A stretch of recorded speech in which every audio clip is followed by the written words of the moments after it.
but this week I will be taking off this rear wing and welding up the holes in the quarter panel and the extra holes in the trunk that aren't going to be.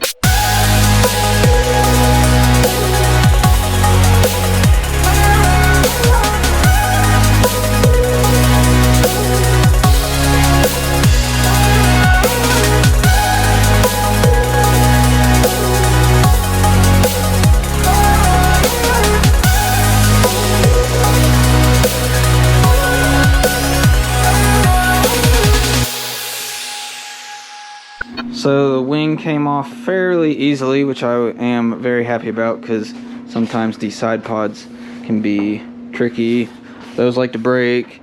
This one was broken. The little thing that goes right here clips the wing clips into it. This one was broken already, so thankfully I didn't break that. The wing came off fairly easy. I thought that this bolt was spinning inside the pod that goes there, but I sprayed some WD-40 on it and it came off, so I am happy about that. The next thing to do is to grind a little area around every single one of these holes so I can weld it up.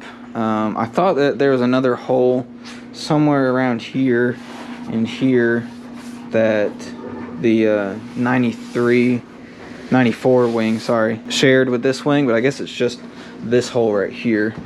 I know that one on either side is shared with that wing, which unfortunately it doesn't look like there's a stud, so it's going to be a little hard to try to locate that. Well, actually there's a screw, I can screw it in.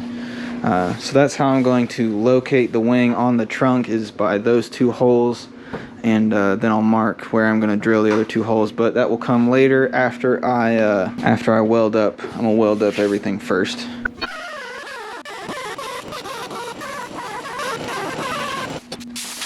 So I just ground a very small section around each hole. I would also take a little rat tail or a circular round file and kind of go around each hole, but I can't seem to find the one I thought I had, so we will just do without this time around. One little tool that's going to make this quite a bit easier is this. I don't exactly know what it's called, but it's magnetic right there, and this little end is copper, so I will stick this on the inside of the quarter panels because it's not going to fit anywhere on the trunk very well, but on the inside of the quarter panels I'll stick this, and with this copper butted up against the back of each hole, it'll keep the weld from blowing through, and makes it a whole lot easier to weld up holes in especially thin Japanese metal.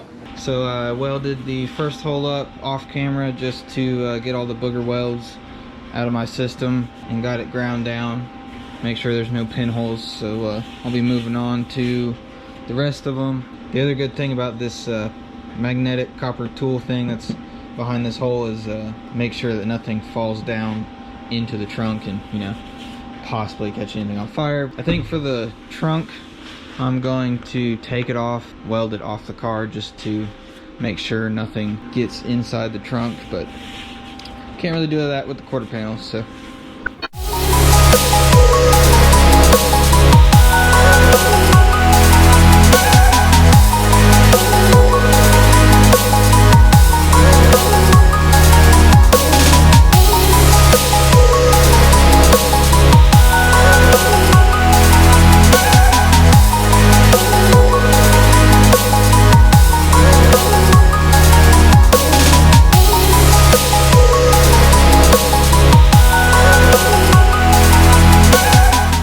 So I've got everything welded up on the quarter panels. I was having a little bit of trouble. The lead kept coming out of my welder, and I didn't notice it at first, so I kept getting these really trashy welds.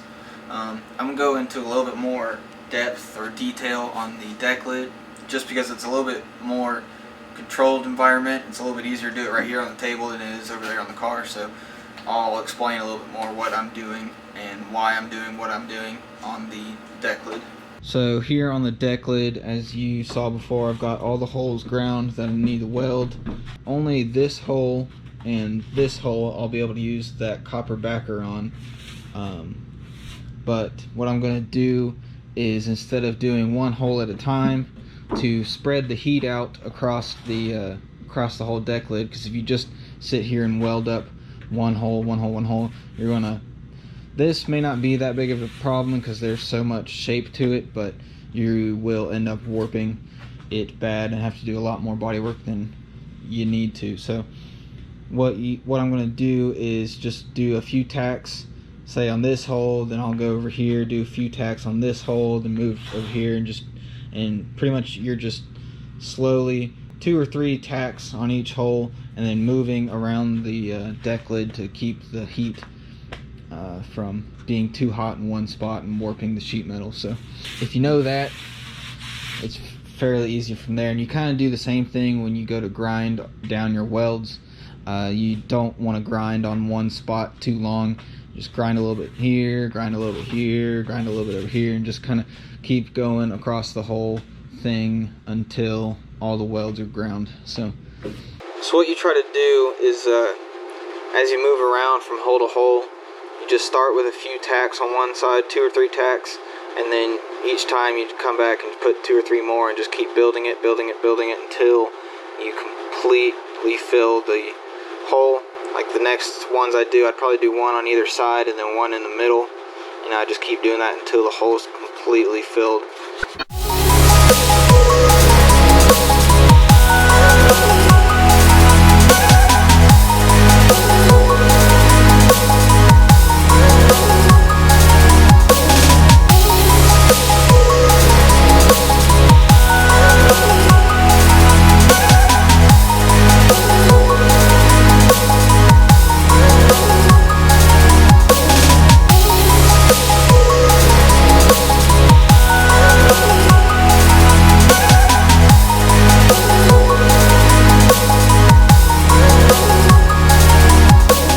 So I have now welded up all the holes finally and ground them all down. They are ready for, they're mostly ready for some body work. I'm just gonna feather out these grinder marks with some 80 grit when I go to body work it. But each one of these holes is going to get a light skim of kitty hair or fiberglass reinforced Bondo.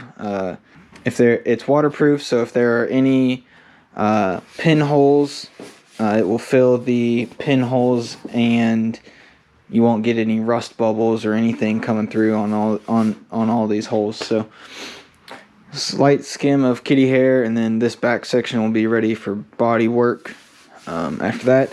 But that will be in another video. Now I'm going to fit this wing, line these 2 front holes up with these 2 front holes, and mark where these 4 studs are going to go into, and then drill them out and be ready to mount. I'm going to have to also drill some holes in the bottom side of that structure, which are going to be fun, but I'll figure it out. No big deal. Alright, and the wing is on. I know I didn't show me drilling any of the holes, but that wasn't really exciting. I just, as I've said before, just lined up the front 2 holes that are right here and right here on the wing. Those holes were already in the trunk, and lined those up, and then just drilled the other 4 from where the studs that are in the wing are. Just wherever they touch the trunk, drilled 4 holes, and that's it. I'm gonna have to open up some of the inner structure on the bottom side of the trunk where the studs come through. I haven't done that yet. The wing's just kind of placed up there, but I'll do that later off camera because it's not that interesting. So that's it for this video. Not exactly sure what the next step I'm going to take on this car, probably body working these quarter panels and body working the front bumper. Then I'll start disassembling it and wet sanding it, getting it ready for paint and all that stuff. My plan is to paint the body, the doors, and the fenders on the car. Take the hood, the front bumper, the trunk, the rear bumper, all this engine lid area, these two side panels, take all that off, take this trim that goes around the rear window off, and all that will be painted separately. So we'll just, the first thing I'm going to paint is just the body, the roof, the doors, and the fenders. It's all going to be painted together. I'm not painting the jams. This is just a simple kind of quick respray. Not going full restoration on it. So also it's not getting a color change. It's going back the same green color. So green, teal, whatever you want to call it, color. So yes, there will be a slight tape line, but it's not like the jams are going to be a different color than the car, so it won't be very noticeable. But yeah, that's pretty much it. Stay tuned next week for the next video, and I hope you enjoyed this one and maybe learned something. Thanks.